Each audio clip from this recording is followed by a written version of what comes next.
Yeah, I mean, you hit the nail on the head. Sex sells, right? And you just got to consider the audience. Manufacturing is primarily men, right? A lot of them are in the 35 to 65 range. A picture of a pretty girl in front of a machine is going to get attention.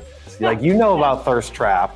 You know all about Yeah. that from the Instagram and TikTok. Like, Thirst Yeah. Trap, for those of you that don't know, it's like a guy or a girl is thirsty for something and they're being trapped by a photo or a video. And so like that's where I feel like it's a little bit thirst trappy. It works from a marketing standpoint, but does it actually result in money? I think most of the times it doesn't. It gets attention, which is good, right? Brand awareness. But if you don't have enough content to back it up, to show that you're a leader in whatever it is that you do, I feel like it's just a wasted effort. It's just really just promoting and catering to the person taking the photo. Like if all I sold to was women, then maybe I would have a bunch of hunks running around here and we're taking photos of like, oh, Thursday shirts are optional here at MG Tribe, and let's take a bunch of pictures. Would that get us attention? Yes, but would it actually result into new revenue? Probably not if we didn't already have